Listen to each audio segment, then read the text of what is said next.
चला नमस्कार बालमित्रांनो. तर बालमित्रांनो, इयत्ता 7वी स्कॉलरशिप म्हणजे तुमची भविष्यातील IITची तयारी, भविष्यातील नीटची तयारी. जे विद्यार्थी इयत्ता 7वी स्कॉलरशिप मेरिटेडमध्ये मेरिट येतील तो भविष्यातला IIT असेल, एखादा विद्यार्थी भविष्यातला कलेक्टर असेल, एखादा विद्यार्थी भविष्यातला तहसीलदार असेल, एखादा विद्यार्थी भविष्यातला IPS असेल, IRS असेल, त्याच्यानंतर IFS असेल किंवा भविष्यातील आपल्या भारताचं उज्ज्वल भविष्य करणारा तो मुलगा असेल. तर ही जी पाळंमुळं आहेत, म्हणजे याचं जे आपण म्हणतो की बाळाचे पाय पाळण्यात दिसतात. इयत्ता 7वीला जर तुम्ही स्कॉलरशिपला होल्डर झाले तर तुमचा इयत्ता 8वी 9वी 10वीचा अभ्यासक्रम, पोलीस भरतीचा अभ्यासक्रम किंवा सरळ सेवेचा अभ्यासक्रम इथंच तुमचा होऊन जातो. आता येणारी तलाठी किंवा क्लर्क या ज्या परीक्षा आहेत, या परीक्षांमध्ये ज्या विद्यार्थ्यांनी स्कॉलरशिपचे 7वीचे गणित, बुद्धिमत्ता, मराठी इंग्रजी पुस्तकं सॉल्व्ह केले ते 100% विद्यार्थी ते पास होणार, अशी ही स्कॉलरशिपची परीक्षा असते. तर आज आपण पेपर 1 मध्ये काय विचारलं जातं तर ते आपण याच्यामध्ये बघणार आहोत. तर पेपर 1 आणि 2 असे 7वीचे 2 स्कॉलरशिपचे पेपर आहेत. पेपर 1 मध्ये मराठी 25 प्रश्न आणि गणित 50 प्रश्न असे 75 प्रश्न 150 मार्कासाठी असतील. महाराष्ट्र राज्य परीक्षा परिषद ही परीक्षा घेते. मागील वर्षापासून त्यांनी इयत्ता 7वीला स्कॉलरशिपची परीक्षा चालू केलेली आहे. तर इयत्ता 4थीची जी असते ती पूर्व प्राथमिक शिष्यवृत्ती परीक्षा आणि ही माध्यमिक शिष्यवृत्ती परीक्षा असे हे 2 प्रकार आहेत. तर प्राथमिक शिष्यवृत्ती परीक्षा आणि ही जी 7वी स्कॉलरशिप परीक्षा आहे यांच्या अभ्यासक्रमामध्ये जवळपास सारखेपणा आहे. तर जर तुम्ही 4थीचा स्कॉलरशिपचा जर अभ्यासक्रम काय आहे याचा व्हिडिओ बनवलाय आपण, तो जर पाहिला तर तो आणि हा जवळपास सारखाच आहे. म्हणजे याच्यामध्ये मराठी 25 प्रश्न आहेत, अभ्यासक्रम सुद्धा सारखाच आहे, फक्त याची काठिण्य पातळी थोडीशी जास्त आहे. अभ्यास कसा करावा, कोणत्या टॉपिकला किती वेटेज आहे, किती मार्क्स विचारले येतील हे तुम्हाला मी आज समजून सांगणार आहे. तर पहिली गोष्ट, तुम्हाला मराठीचे 25 प्रश्न आहेत 50 गुणांचे. आता 24% भारांश म्हटला की 12 मार्क आहेत. किती? 24च्या निम्मी 12 मार्क म्हणजे 6 प्रश्न आहेत. किती प्रश्न? 6 प्रश्न. मग हा पहिला घटक आहे तुमचा. या पहिल्या घटकावर तुम्हाला आकलन नावाचा घटक आहे. याच्यामध्ये उतारा असेल त्यावरील प्रश्न असतील, कविता त्यावरील प्रश्न, सुसंगत वाक्याचा परिच्छेद आणि संवाद व त्यावरील आधारित प्रश्न. ते एक उतारा असेल, एक उतारा दिला असेल आणि त्याच्या खाली प्रश्न दिले असतील, 3 प्रश्न दिलेले असतील.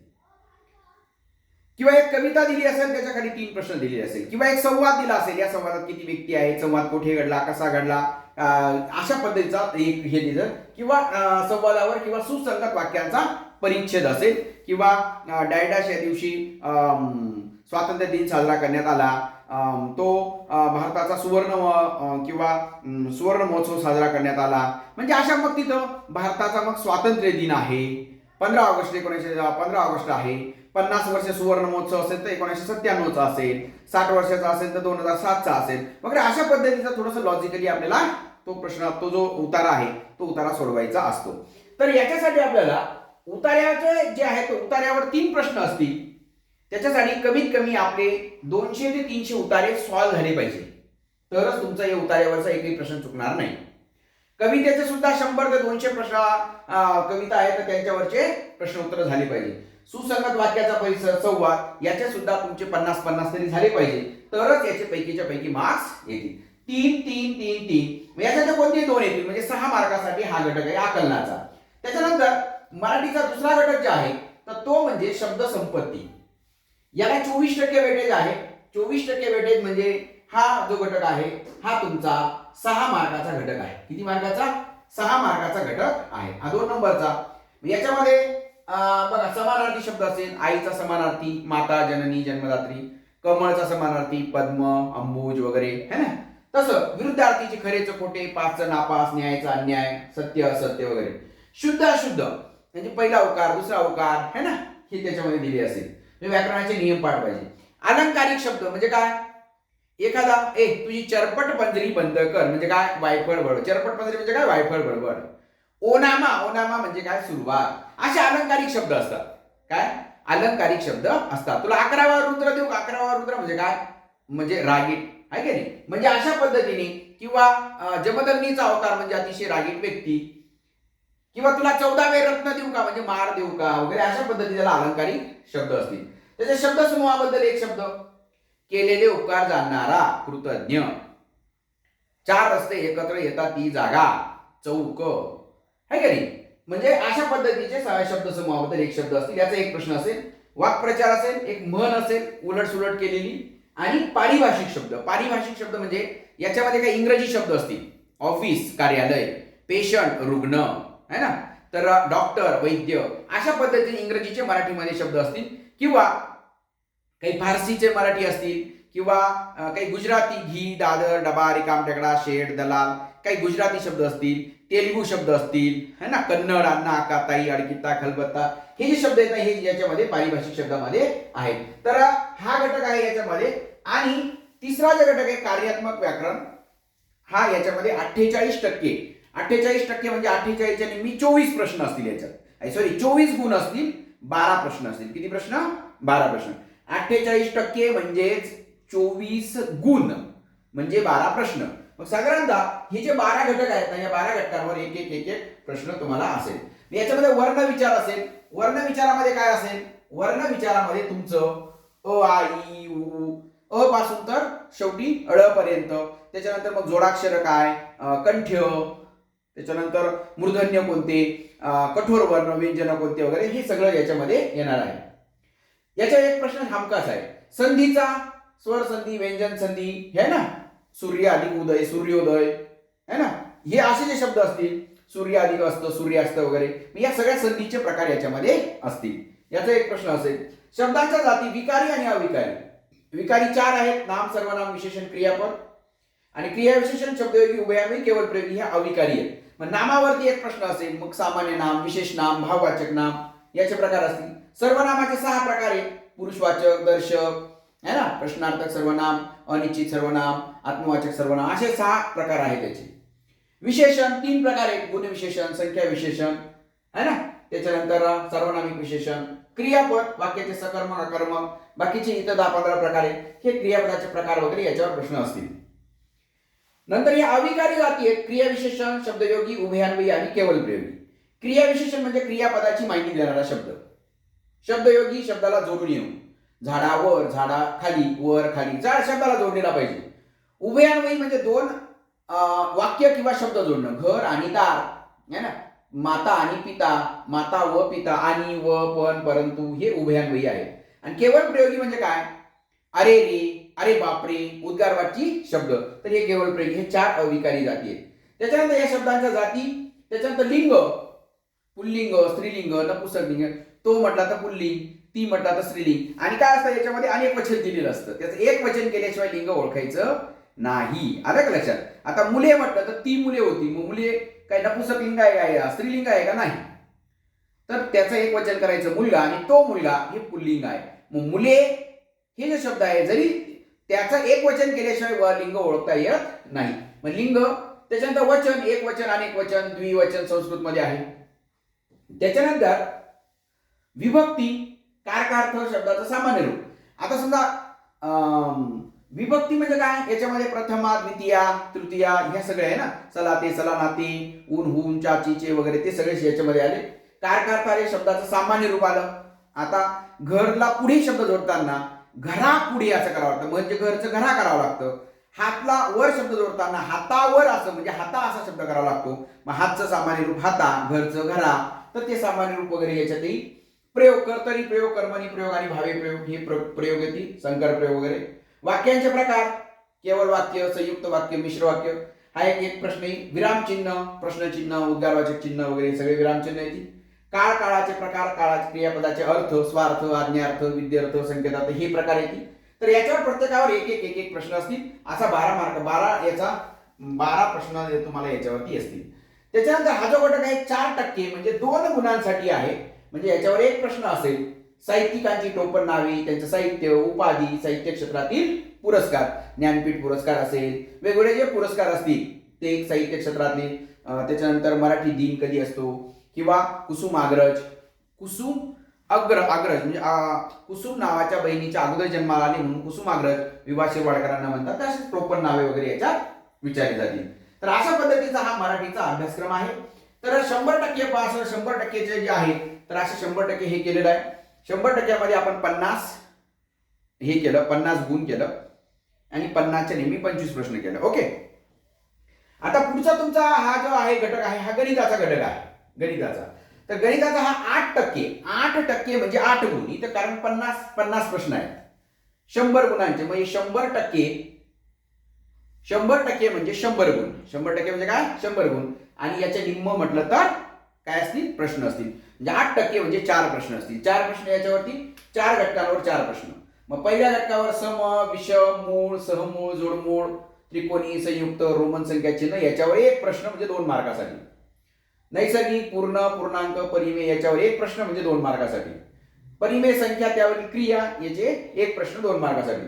आणि संख्या रेषा लहान मोठे वगैरे हे कुठं 3/5 कशाच्या दरम्यान आहे वगैरे अशा पद्धतीने. तर हे जे आहे ना संख्या ज्ञान हे याचे प्रत्येकाचे 1 प्रश्न म्हणजे 4 प्रश्न 8 गुणांसाठी असतील. संख्या ज्ञान त्याच्यानंतर संख्यांवरील क्रिया ही 18% आहे. 18% म्हणजे 18 गुण आहेत. म्हणजे 9 प्रश्न याच्यावरती या घटकावरती 9 प्रश्न आहेत.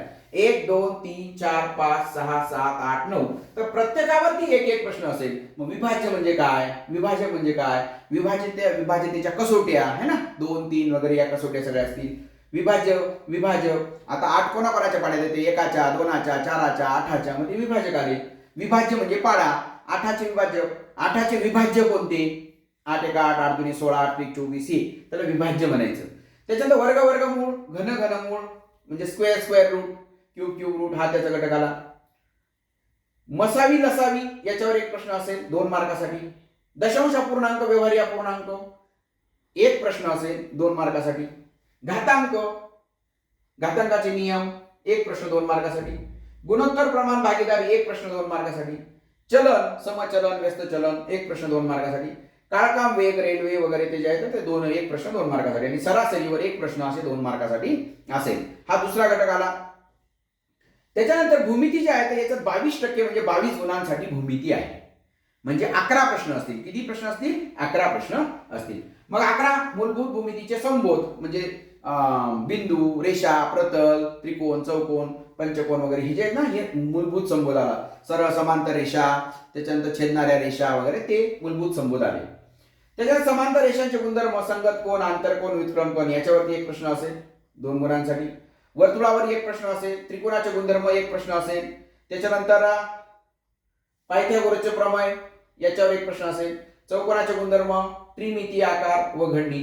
तर हे 3 आणि हे जवळपास 4 3 आणि 4 7 घटकांवरती 11 प्रश्न असेल. 7 घटकांवरती 11 प्रश्न असतील. 1 1 2 2 याच्यामध्ये प्रश्न असू शकतात.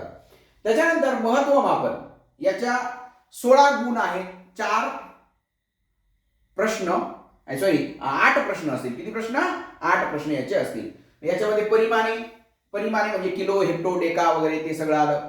त्याच्यानंतर कागदाचं माप म्हणजे त्याच्यामध्ये ग्रोस है ना. त्याच्यानंतर रीम, डझन, दस्ता वगैरे तो भाग याच्यामध्ये आला. सगळे परिमाणे याच्यामध्ये आले. फूट वगैरे काय असेल ते. परिमिती म्हणजे कडेची लांबी, बाहेरील कडेची लांबी. परिमिती, क्षेत्रफळ, पृष्ठफळ, घनफळ हे 4 घटक. आणि हे 4 घटकांवर प्रत्येकी म्हणजे 16 म्हणजे 4 प्रश्न आहे. 4 गुणांचे म्हणजे 2 2 2 2 8 प्रश्न असतील. प्रत्येकावरती 2 2 हे असेल. त्याच्यानंतर हा 6% वेटेज म्हणजे याच्यावर 3 प्रश्न असतील. मध्यमान, वारंवारता सारणी, स्तंभालेख, जोडस्तंभालेख 2 प्रश्न असतील. आणि मध्यमान म्हणजे सरासरी है ना. सरासरी, मध्यमान वगैरे ते जे आहे ना त्याच्यावरती 1 प्रश्न असेल. असे 3 प्रश्न याच्यावरती असतील. आता याच्यावरती हा जो व्यावहारिक अंकगणित आहे याच्यावर 14% म्हणजे 7 प्रश्न असतील. 7 प्रश्नांमध्ये तुमचं शेकडेवारी, नफा तोटा, बँक सरळ व्याज, नफा तोटा, सूट, कमिशन, दलाली. तर हे जे आहेत ना हे तिघं, तर ह्या 3 घटकांवरती तुमचं सरळ व्याज, चक्रवाढ व्याज सगळं याच्यामध्ये 7 प्रश्न असतील 14 गुणांसाठी.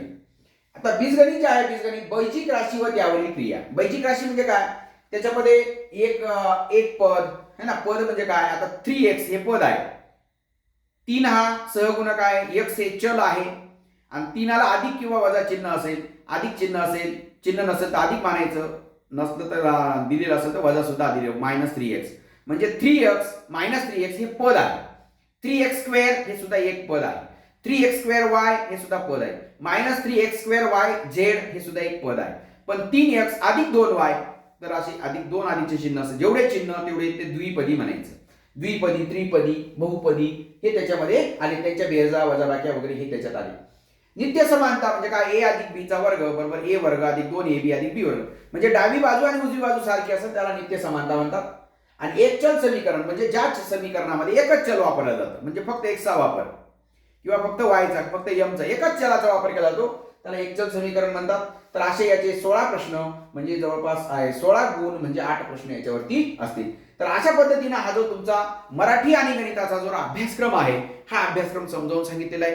प्रत्येक टॉपिकला आता समजा नुसता आपण पायथागोरसचं प्रमेय घेतलं तर पायथागोरसच्या प्रमेयावरती एक तुमचं लेक्चर होईल आणि दुसरं लेक्चर जे आहे तर त्याच्यावरचे जे प्रश्न असतील त्या प्रश्नावरती तुमचं हे लेक्चर होईल. तर अशा पद्धतीने आपण प्रत्येक टॉपिकवर एक एक प्रश्न आपण घेणार आहोत. उद्याचं भारताचं तुम्ही भविष्यात उद्याचे IITN आहात, उद्याचे कलेक्टर आहात, उद्याचे डॉक्टर आहात, उद्याचे तुम्ही वकील आहात, उद्याचे नामवंत शास्त्रज्ञ आहात. हे तुमचं बाळाचे पाय पाळण्यात दिसतात असं म्हटलं जातं. जे विद्यार्थी याचा व्यवस्थित अभ्यास करतील ते 100% भविष्यामध्ये यशस्वी होतील. कारण ही चौथी स्कॉलरशिप नंतर ही दुसरी स्टेप आहे तुमची. कारण ही स्टेप जर तुम्ही चांगली यशस्वीपणे पार केली तर तुम्हाला भविष्यामध्ये तुम्ही खूप मोठं होऊ शकतात, खूप चांगलं नाव कमवू शकतात. एकदा स्कॉलरशिप पास झालेला विद्यार्थी हा जवळपास 7 पिढ्यांचा उद्धार करतो. कारण त्याचे आजी आजोबा, त्याचे वडील, त्याचे आजी आजोबा, पणजोबा म्हणतात की माझा नातू, माझा पंतू किंवा माझा मुलगा हे हा पास झाला किंवा तुमचे भाऊ वगैरे इथे चौथी पिढी आणि त्याच्यानंतरही तुम्ही तुमचे मुलं, तुमचे नातवंड वगैरे ते सुद्धा म्हणतील माझा आजोबा किंवा माझ्या वडील स्कॉलरशिप होल्डर झाले होते. म्हणजे हे स्कॉलरशिप शिष्यवृत्ती मेरिटमध्ये येणं हे तुमचं बऱ्याच जणांचं स्वप्न असतं आणि हे स्वप्न तुम्ही आपण साकार करूया. माझ्या सोबत राहा. मी संपूर्ण अभ्यासक्रम तुम्हाला शिकवेल आणि त्याचा चांगला सराव देखील करून घेईन आणि चांगला तुमचे प्रॅक्टिस पेपर देखील सॉल्व्ह करून घेईन. तर हा व्हिडिओ जास्तीत जास्त तुम्ही तुमच्या मित्रांना शेअर करा जास्तीत जास्त. आणि हे फ्रीमध्ये आहे. तुम्हाला इथं एकही रुपया द्यायची गरज नाही. तुम्हाला या परीक्षेसाठी शुभेच्छा देतो आणि थांबतो. All the best.